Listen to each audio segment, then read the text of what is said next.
So hello students, welcome to IFAS और toppers interviews की series में आज हम चलते हैं वेस्ट बंगाल और वेस्ट बंगाल में मिलते हैं जया से।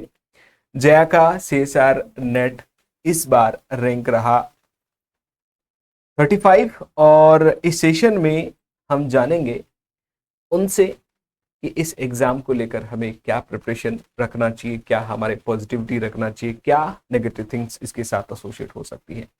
तो सबसे पहले जया, आपको आपके सक्सेस के लिए आईएफएस की तरफ से ढेर सारी शुभकामनाएं। Thank you sir. तो जया, सबसे पहले ये बताइए कि इस एग्जाम के लिए आपको इंस्पिरेशन कहाँ से मिली? कैसे आपने इस एग्जाम के लिए अपने आप को तैयार किया कि मुझे असिस्टेंट प्रोफेसर बनना है या फिर साइंटिस्ट बनना है? कैसे ये शुरुआत कहाँ से हुई?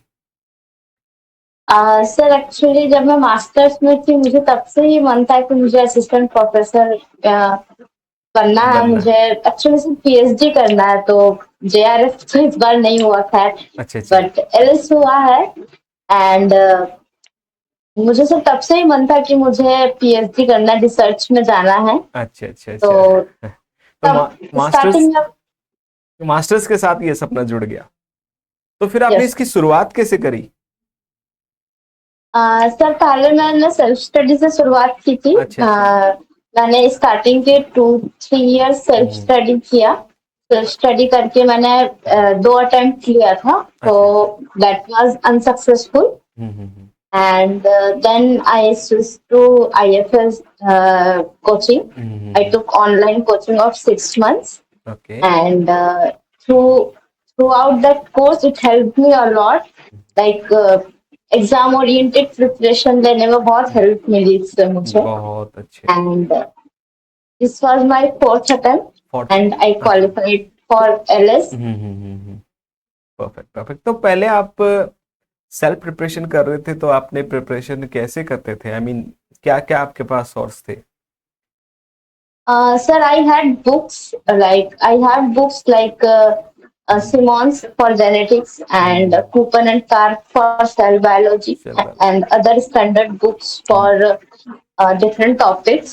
Uh, but the thing is that those books are very vast, बिल्कुल and बिल्कुल। it is not exam oriented. It is very good for knowledge gaining, but not exam oriented. Perfect perfect. So knowledge के लिए बिल्कुल सीखते हैं, लेकिन हमें क्या करना होता है कि 6 महीने में सब कुछ पढ़ना होता है। yes, और वेरी, yes, the, अगर हम रेफरेंस बुक्स के साथ चले भी तो it is very tedious, very tough task. very tough class. तो जया, आपने 2 अटेम्प्ट के बाद में आईएफएस ज्वाइन किया, फिर नोट्स प्रिपरेशन कैसा रहा आपका? कैसे बनाया आपने? सर मैं क्लासेस के सब नोट्स बनाती जाती थी, जो लाइव क्लासेस होती थी उनके साथ। And hmm. Apart from that मैं जब क्लासेस खत्म होने के बाद नोट रिवाइज करती थी, तो नोट्स में बहुत जगह जो गैप रह जाता था अच्छा अच्छा वो अच्छा। रिकॉर्डेड क्लास से उन्हें फिर वापस से रिवाइज करके लिखती थी। अच्छा अच्छा। एंड एग्जाम के आगे फिर मैंने वो सारे नोट्स रिवाइज। अच्छा, एग्जाम के बाद में इनका रिवीजन रहा, तो नोट्स बिल्कुल थोड़े एलाबोरेटिव बनाते थे कि बिल्कुल बुलेट्स के थ्रू ही आप जाते थे? मैं actually sir flow chat and bullets prefer करती हूँ, वो हेल्प करते हैं रिवीजन के लिए। हम्म। तो नोट्स से वो रिवाइज करती थी, बाकी से कुछ कुछ टॉपिक्स हैं जिन पे थोड़ा डिटेल्स चाहिए होता था, तो मैं बुक्स रेफर करती थी। बिल्कुल बिल्कुल।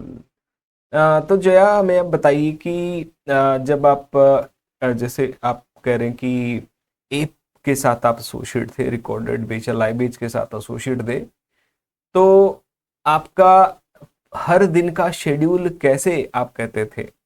नोट्स बनाना हो, चाहे वो क्लास को रिवाइज करना हो, या फिर पीवाई क्यूज आपको जो है ना क्रैक करना हो, ये कैसे करते थे आप? सर पहले मैं क्लासेस अटेंड करती थी, क्लासेस अटेंड करने के बाद अ, उसके बाद नोट्स रिवाइज करती थी। अच्छा क्लासेस अच्छा। अटेंड करने के बाद नोट्स रिवाइज करके मुझे हम्म। जहाँ पे फील होता था कि मुझे बुक्स रेफर करनी चाहिए किसी पर्टिकुलर कॉन्सेप्ट के लिए, तो हम्म। वहाँ पे बुक रेफर करती थी। उसके बाद सर हम्म। नोट्स में जहाँ पे भी कुछ फिल इन द ब्लैंक्स रह जाता था मेरे लिए, उन्हें मैं वापस से वीडियो देख के लिखती थी। हम्म। एंड उसके बाद पीवाई क्यू अटेम्प्ट अच्छा, करती उसके बाद पीवाई क्यू अटेम्प्ट करते थे।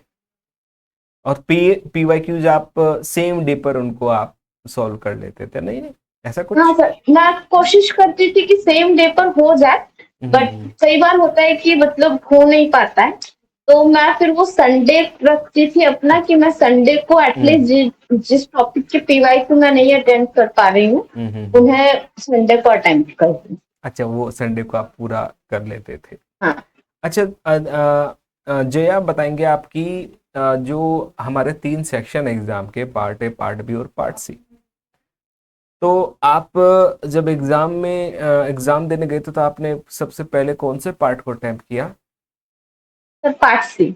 और क्यों, इसकी वजह? Sir, part C actually sir मुझे ये फील होता है कि पार्ट सी अटेंड करने के लिए फ्रेश माइंड एंड हम्म, थोड़ा सा ज्यादा टाइम टेकिंग पार्ट होता है वो, बिल्कुल, अच्छा। एंड उसमें सर स्कोर ज्यादा है, तो उसको थोड़ा फ्रेश माइंड से अटेंड करने से वहां पे सही होने के चांसेस ज्यादा बिल्कुल होते हैं। बिल्कुल। थिंकिंग का टाइम ज्यादा लगता है वहां पे। हाँ, तो टाइम ज्यादा मैं लगता था। पार्ट हाँ, मैं पार्ट सी से शुरू करती हूँ, और part B then part A. Then part A पर आते थे। अच्छा, एप्टीट्यूड बिल्कुल नहीं करते थे कि बहुत अच्छा है आपका कि 4-5 क्वेश्चन बनाए आपने? नहीं सर, एप्टीट्यूड सर बिल्कुल नहीं करके आना तो गलती हो जाएगा फिर, मतलब वहां पे कुछ क्वेश्चंस इतने इजी होते हैं कि वो देखते ही हो जाते हैं। बिल्कुल बिल्कुल तो बिल्कुल। तो सर हम्म मेरा एप्टीट्यूड ऐसा नहीं है कि बहुत अच्छा है, हम्म। बट सर लाइक एवरेज हूँ मैं एप्टीट्यूड में। तो बिल्कुल। वो इसलिए मैं लास्ट में रखती हूँ कि जो क्वेश्चंस मुझे सॉल्व करने हैं, कुछ क्वेश्चंस ऐसे होते हैं जो देख के समझ में आते हैं कि मुझसे नहीं होंगे, नहीं होंगे। तो मैं उन्हें छोड़ देती हूँ। बाकी जो क्वेश्चन है जो देख के लगता है कि नहीं अटेम्प्ट लेने से ये सॉल्व किया जा सकता है, तो फिर मैं उन्हें तब सॉल्व करती उनको सॉल्व करते हूँ, बट थे। मैं पहले सब्जेक्ट सॉल्व पहले करती हूँ। सब्जेक्ट, ऑब्वियसली पहले सब्जेक्ट पर हम क्योंकि प्रिपेयर इसके लिए करते हैं। जया, पार्ट सी में हम देखते हैं कि काफी टाइम से इन 2-3 सालों में 4-5 एग्जाम्स में थोड़ा अप्लाइड क्वेश्चंस का वेटेज थोड़ा सा बढ़ गया है। हाँ practical sir. Based questions, experiment based questions बढ़ गए, तो आप उनको कैसे लेते थे? कैसे, मतलब पॉजिटिव रहते थे उनके लिए कि बाईपास करते थे, क्या कैसा रहा था आपका? नहीं सर, वो मेरे लिए एक पॉजिटिव साइड होता था, मतलब मुझे ये लगता है कि उन क्वेश्चंस को मतलब पहले से प्रैक्टिस किया जाए उस तरीके के क्वेश्चन, तो उनको वो स्कोरिंग पार्ट होता है स्कोरिंग पार्ट। Practical based. अच्छा, परफेक्ट परफेक्ट परफेक्ट। तो जया, बहुत अच्छा मैसेज आपकी तरफ से मुझे मिला। लास्ट मैसेज जो व्यूवर्स आपको सुन रहे हैं अभी, है ना?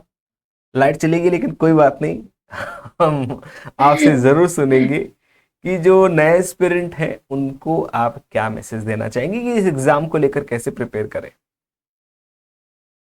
सर आई थिंक इस मतलब सर, जब अटेम्प्ट लेने के बाद सिलेक्शन नहीं होता है तो बहुत ज्यादा फ्रस्ट्रेशन फील होता है। बिल्कुल। I have also gone through through hmm that frustration, hmm. कि मतलब थोड़े से मार्क्स से रह जाता है सिलेक्शन, तो बहुत ज्यादा फ्रस्ट्रेशन फील होता है, बट आई थिंक सर कि उस समय एक पॉजिटिव एटीट्यूड एंड एनालिसिस करके कि कहाँ पे मिस्टेक हो रहा है, कहाँ पे इम्प्रूवमेंट की जरूरत है, उस पर एफर्ट देने की जरूरत होती सेल्फ इम्प्रूवमेंट बहुत ज्यादा जरूरी होता है। है। Yes sir. बहुत अच्छी यस जया। सर। सो हमने देखा, हमने जया जीती से बात करी और जया ने एक बहुत ही पॉजिटिव माइंडसेट के साथ इस एग्जाम को क्रैक किया।